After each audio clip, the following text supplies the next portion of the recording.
What's going on YouTube? It's Giga here, and today we're talking about something a little bit different. There I was, right? I was like, okay, we got to make our rental teams. We're going to figure out what the new format is, and it's going to be fine. But I woke up to the most ridiculous news of all time. And you know what? I know everyone's talking about it right now. I'm going to be another person talking about it, but here we are. We are talking about Series 13. This is from September 1st until the end of October. And what exactly is Series 13?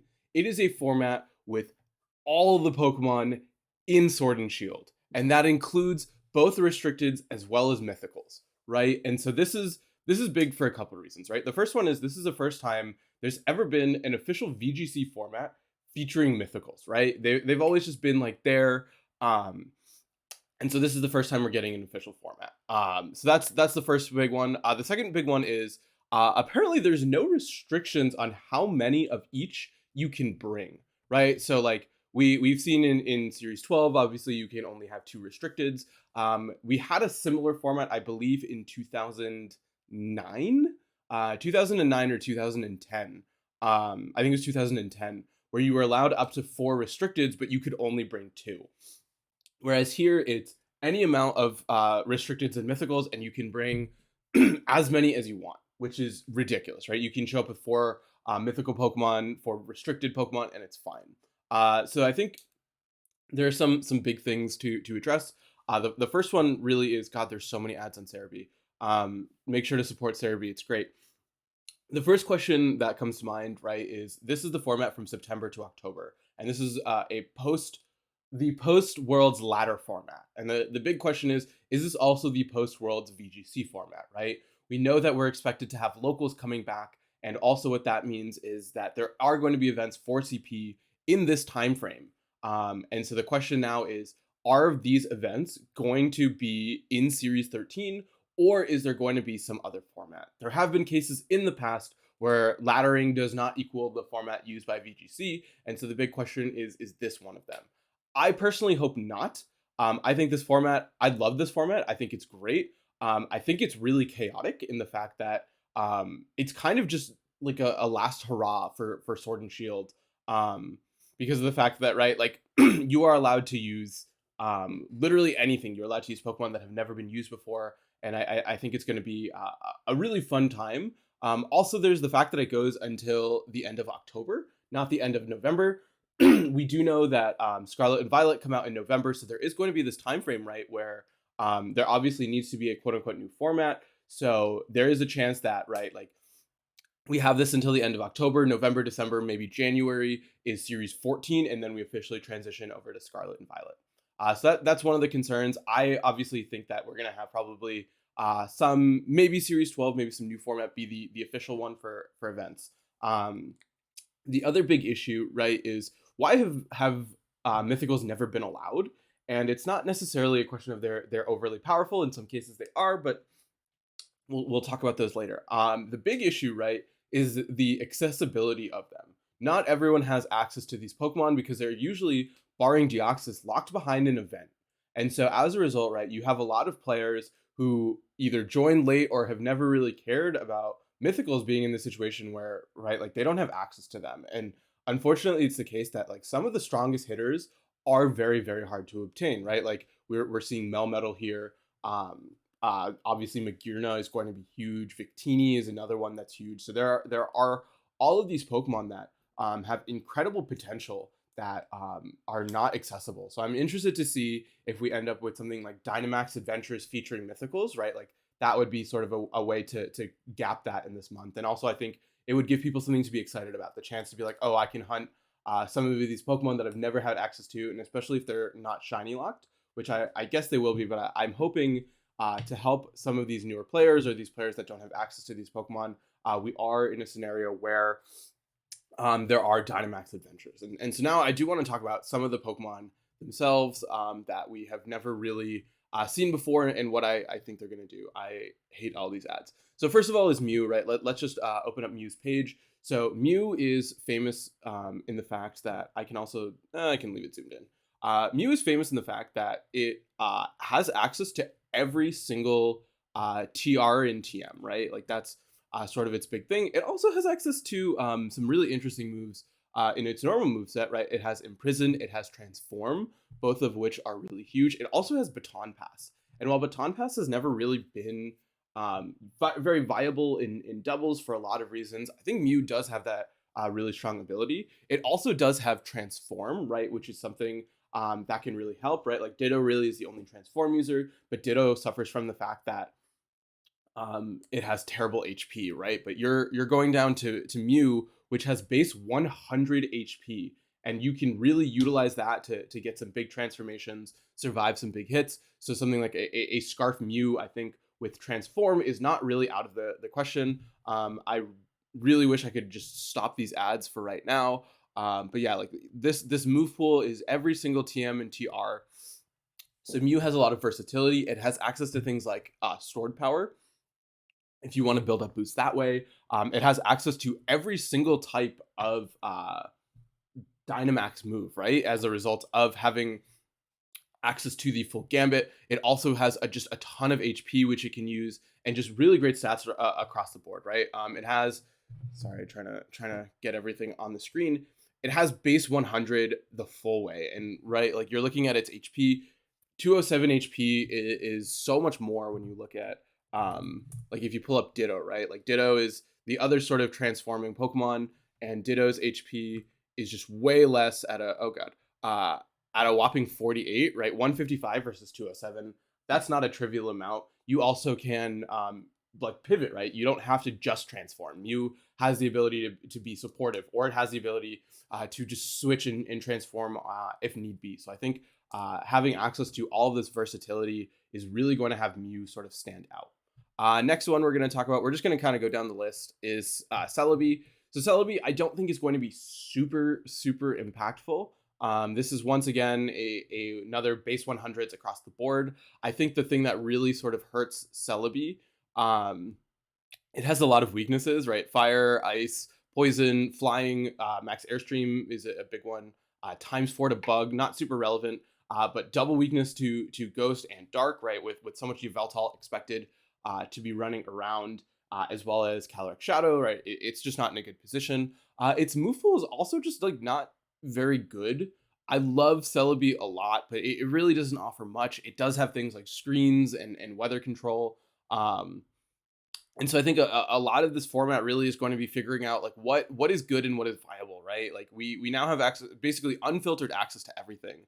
It does get nasty plot, so it does have the ability to hit really hard, right? Like special attack base 100 with +2 is nothing to scoff at, but I don't want to focus on Celebi too much. I think that there are much bigger and better things to talk about. Jirachi, I didn't actually know Jirachi was in the game. So Jirachi is fun. Similar, once again, a straight base 100 across the board. An incredible shiny. Same with Celebi. That's worth noting. Purple Lettuce is one of the best shinies of all time. Jirachi is really cool because it has Serene Grace, and so Serene Grace is really impactful. It's a lot bigger in singles, but right, you have a lot of supportive moves too. Right, you have Helping Hand, you have Gravity. Gravity is huge, especially when you're pairing it with Groudon. Right, like we've seen Gravity strats before, but they've never really been on super viable Pokemon, and so now we're having something that is viable, right? Jirachi being able to set up that Gravity. It's faster than Groudon too. So, right, you can set up the Gravity, then go for a big Precipice Blades. And it looks like a lot of this format, or a lot of these mythicals, really are designed to support Groudon, which I think is really funny. No, we are definitely not leaving a Harry Potter ad as the main one. We also do have Doom Desire, which is just a fun Steel-type move. But what's really interesting about Jirachi, though, like I said, is its signature ability, which doubles all of the chances of secondary effects. And so when you have something like, for example, Fire Punch, you now have a 20% chance to burn. I don't think it's going to be super relevant, but like those exist. I forget if it gets Iron Head in this generation, or like Shadow Ball, right? 40% chance to drop special defense is non-trivial. It does get Iron Head, so that's a 60% chance to flinch, right? So pretty much every other hit you're making is going to be a chance to flinch, which I think is huge. And so I think Jirachi definitely has a potential. I don't think it's going to be super big, but it is going to be there. So this one is the one of the big ones in my opinion. Victini, right? Victini is the signature, or the like spoiled Pokemon of Black and White. First of all, yeah, let's leave up STD testing because that's important. Get tested. First of all, its ability, Victory Star, right? Accuracy for itself and its allies is raised by 10%. So once again, Groudon, right? Groudon, Precipice Blades, everyone talks about how it misses. This is a chance to kind of mitigate that. And also, I forget if Victini is also base 100 across the board. Okay, so it is base 100 across the board. Victini is awesome for a couple of reasons. First of all is V-Create, which is its signature move. It is base 180, right? And with that Victory Star, it's hitting 100% of the time.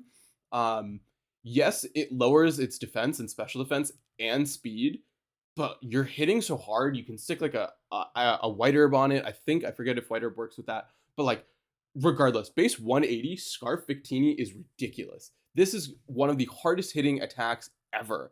It has priority in quick attack, and it also has where is it? It has one. It has Final Gambit, right? Final Gambit is important. It faints, but it's going to deal damage equal to its HP to an opponent, and this is huge, right? You're coming off a base 100, so that's 207. So if you stick a Choice Scarf on this is outspeeding Calyrex, it's outspeeding Zacian, just wiping out a huge chunk of their HP. And more importantly, we'll talk about it a little bit later. Final Gambit means the Pokemon faints. And why is that relevant? Like I said, we'll talk about that in a little bit. I'm going to keep exiting out of these ads. Other than that, like it does have a good support move pool and other options, but I think Final Gambit and V-Create are really going to be huge for Victini. And so next up, kind of going down the list, is Keldeo. So Keldeo, I think Keldeo is interesting. I don't really know much about it. I do know it does have access to Aqua Jet. So as a coal partner, right? Like that's really great. It does have a signature move. It does it? I thought Sacred. Oh no, Sacred Sword is no longer its signature move. Secret Sword is its signature move, right? It's basically just yeah, it's a signature move. Does physical damage to the target despite being special, but like Keldeo, if we look at its stats, is yeah, it's a very strong special attacker. The weak Aqua Jet is huge for Colossal. It's also very fast, right? It is a Sword of Justice, so it has that 108 speed, and it does have a pretty lackluster move pool in my opinion. It does have access to Max Airstream, which is really nice. Max Geyser is huge. Good supporting moves, right? We're seeing coaching as well as Flip Turn. Flip Turn is a big one because of all the support that it does offer. So it does have a very strong move pool, right? It has access to Aura Sphere, which is not something you see every day, but I think it's useful. Hydro Pump, obviously huge. Special attack, and it just has like, it has Helping Hand too, so another great option. It has Icy Wind for speed control, right? Being faster than a lot of these mythicals at base 100, being able to drop their speed is going to be really big. So I think Keldeo as a special attacker does have a lot of options to shine, and it also does have Quick Guard, which is not something that can be overlooked, especially with the prevalence of so much Fake Out in the format. So going right along, Genesect, I think, I don't know, Genesect I think is cool. I don't think it really does much. An incredible shiny for sure. It has that ability to it has download, which is cool. It can change its like cannon, which I really like, right? Like depending on what plate you give it, it does give away its hold item, but like it's a nice touch. It has the signature move of Techno Buster, I believe, Techno Blast. It's really cool that it's base 120. So you're taking these attacks and these moves that it has access to and just making it a little bit stronger. In terms of its stats, it is really unfortunate that it's base 99, right? Like if it had been 101, that would have been a huge deal. I think it would have been totally fine to like drop its HP to 69, nice, and bring its speed to 101. I think that really would have made a huge deal for Genesect, but being slower than base 100s, especially in a format with mythicals, is really sort of hampering. Overall, I also think it is kind of weak. I expect people will play it because they think it's fun, but I don't necessarily think it's the strongest. And also, if you're looking right at its max moves, other than Max Geyser, like you're getting access to all of the moves from the plates, so you're not necessarily restricted to the plates like Arceus. But I don't know. I don't expect it to be that good. I'm hoping to be wrong. But yeah, Genesect.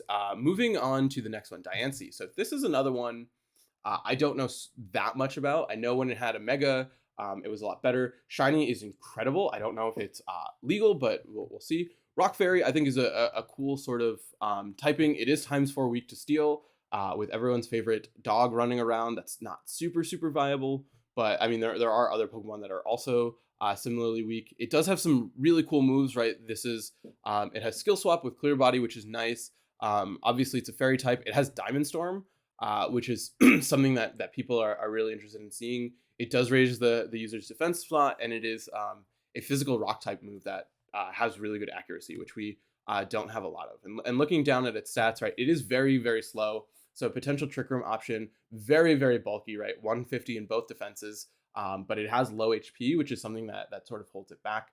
But I think it does have some potential. I think obviously Zacian makes it really hard to use, but um, yeah, I think it's cool. So next up is actually one of my favorites.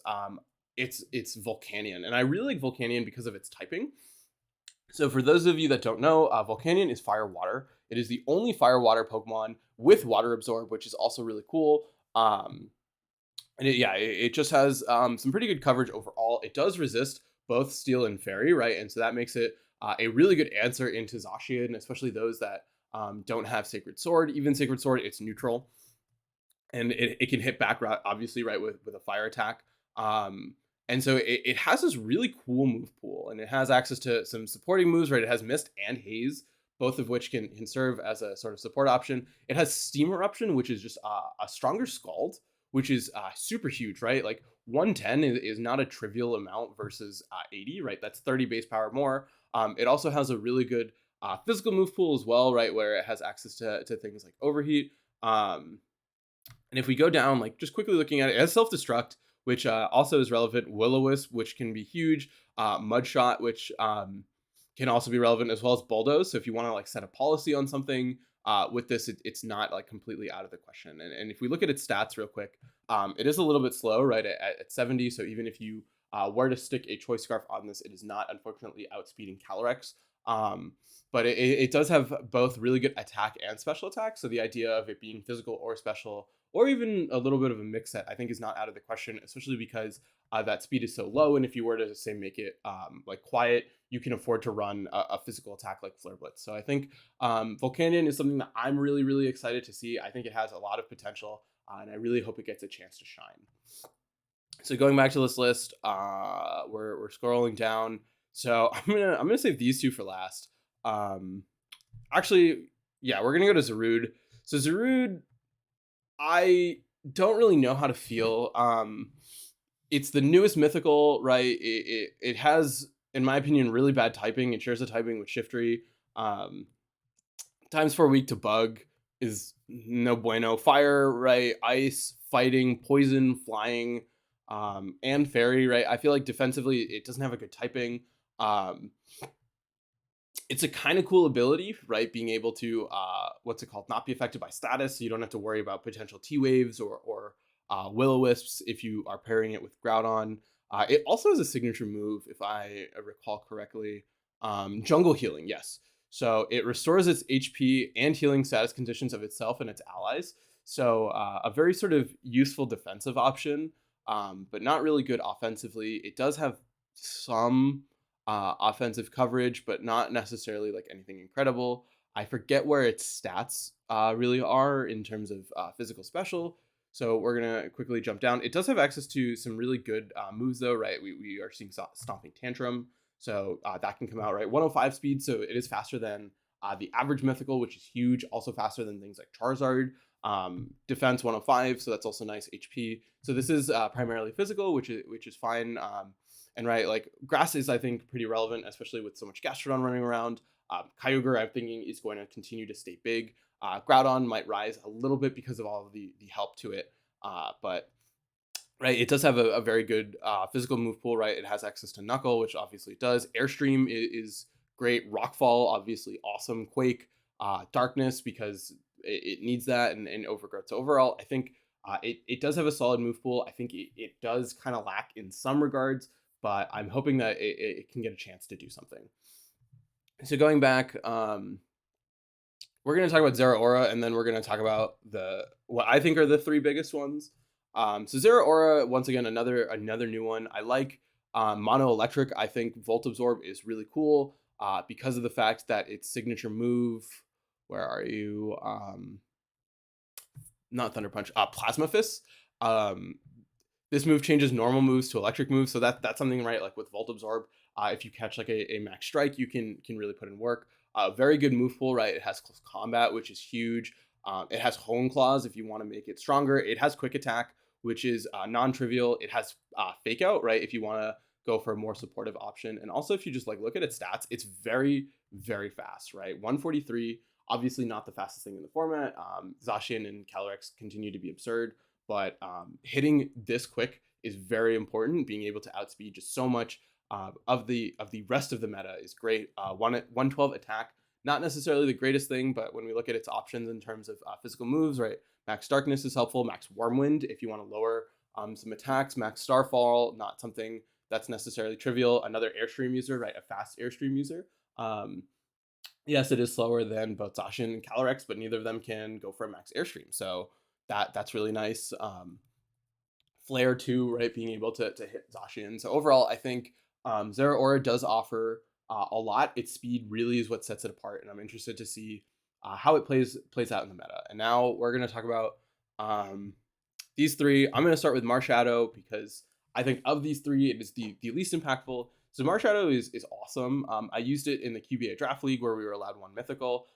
It has a great ability in Technician and also just really great offensive coverage, right? Fighting in Ghost is awesome. It also is pretty good defensive coverage, right? Obviously, the weakness to Fairy and Ghost is kind of a big deal, but right, not taking damage from Dark is really nice.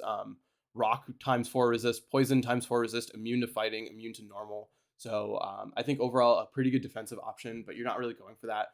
And in terms of the move pool, right, it has really good moves. It has Shadow Sneak, which is big. It has Feint, which is awesome, right? Being able to break through Protect, which does get a Technician boost. It has Shadow Palm. It has Sucker Punch, Drain Punch, and then the huge one that I'm excited to see in this format is Spectral Thief. God, I hate these ads. Spectral Thief, for those of you that don't know, it's going to steal any target stat boost and then deal damage to it. So for example, if you're facing like a Dialga that has fired off 3 Steel Spikes and you go for a Spectral Thief, you are going to take Dialga's defensive boosts first. So it's going to go back to 0 defensive boost. You are going to go to +3 defense, and then you're going to deal damage into it. So this is really awesome too, right? When you think about Zacian, being able to steal that attack boost and then hit it with a very strong move is going to be awesome. It has close combat too, which is really great, right? Like being able to fire those hits off. Obviously, double priority is huge against Calyrex, and just it's such an impactful move pool. You have Rock Slide, you have Will-O-Wisp. If you want to go for that more supportive route, I know I've used it before. It's awesome. Low Sweep if you want to get it slower for something else. Just a really good. It has Phantom Force. Okay, I didn't know it got Phantom Force. Not that you're really gonna ever need it, but you know it's always nice to have. It has a bulk up, like we're seeing, just so many good moves. And then if you look at, right, like it has coaching too if you want to go for that route. Its stats, right, 125, obviously underspeeding Zacian and Calyrex, everything is. It's still very fast. Hits very hard. Defenses are not the best, but like I don't think it's a big deal. I think Marshadow has a lot of potential, so I'm really sort of excited to see it in a format where it can truly shine. So the next one, Melmetal. So Melmetal is a really great one, right? Like let's just jump straight down to its stats. It's pure Steel type, which is awesome. If we go down to its stats, right, it has 34 speed, which is it screams Trick Room, and it's 143 attack and 143 defense. So if you and 135 HP. So as a result of having a 600 base stat total and a very slow speed, this Pokemon is getting a ton on the physical side, right? Like it's monstrous defense, monstrous attack, monstrous HP. Yes, the special defense is a little bit lackluster, but you can slap an Assault Vest on this thing and it's going to take some hits. So huge potential here. It has a signature Gmax move. I don't know if it's worth using the Gmax. I think the normal is better. I think the Gmax looks cooler, but like we're not always going for that. Um, it makes it so the opponent is incapable of using the same move twice in a row, which does have some potential, right? Like if you're going against a Zacian, sorry, being able to stop like a secondary Behemoth Blade is really huge, or like a choice lock Calyrex. Um, is awesome. Like it has very good coverage, right? We're seeing dark, we're seeing ground. Obviously, it has steel. We're going to talk a little bit about that. Fighting in superpower, it does have brutal swing if you want to like proc policy on Calyrex Shadow. I mean, not Shadow, Calyrex Ice under Trick Room, right? Like that can get you there. Similarly, Rock Tomb, right? If you want to try and make it a little bit slower. So all these great options. Self-destruct, once again, a way to knock yourself out. Access to Thunder and Ice Punch. So those are huge moves. And its signature move of double Iron Bash, right? And so this is a wild move because it hits the target twice. And each time it does, it has a 30% chance to flinch. So this is a really, really high flinch chance off a really strong move, right? Like base 60 is nothing to scoff at. And so like being able to break Sashi and protect or substitutes, right? Like there's so many sub Zashians running around, being able to not only break the first one, but still hit it really hard the second time. I think Melmetal is definitely a Pokemon that people need to look out for. I am really bummed that it is like difficult for people to obtain. So I'm really hoping that there is the option to make that possible. And then finally, what I think is going to be the most impactful Pokemon, I think that this is better Zacian, but that's a very hot take, is Maguna. So first of all, we have to give huge shout out to the Pokeball Maguna. If this is not one of the greatest Pokemon designs you've ever seen, I don't know what to tell you. So first of all, Maguna has Steel Fairy, so a typing we've all known to grow and love. Our favorite dog has it. It is the undoubtedly the best typing in the game, and it comes through here. And so first things first, let's talk about this, right? It's Maguna's signature ability, Soul Heart. It boosts its special attack stage every time a Pokemon faints.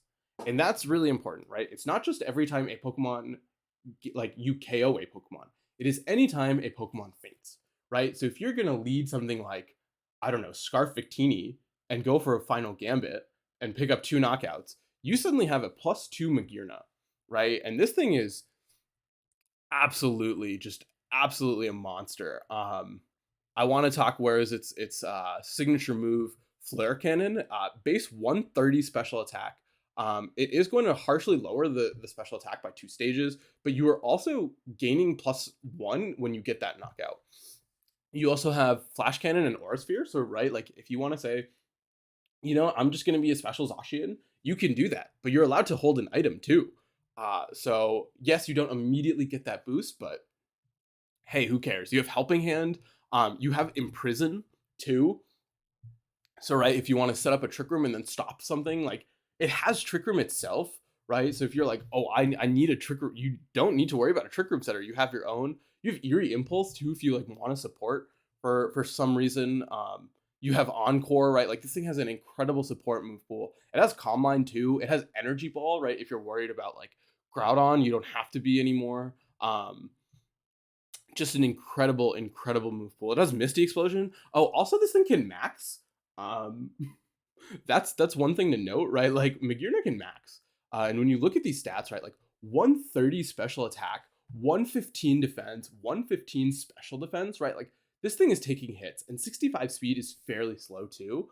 Yes, it's not the slowest thing in the format, but you could like drop on like I don't know, like a Macho Brace, right, and cut its speed in half. And the thing worth noting, right, is this with Calyrex Ice is incredible because Maguna only cares about Pokemon getting knocked out. So if you get Chip with Maguna and finish off with Calyrex, both of your Pokemon are getting a boost. And I think that as a result, Maguna is definitely the Pokemon to most watch out for. So this is just my thoughts on the format itself, the Pokemon that are coming and sort of how they're going to play a role. So I hope people enjoyed. I'm really excited for Series 13. I can't wait to make some teams for it and play some games. And yeah, with that, until next time, I hope all of you are wonderful, and I'll see you then.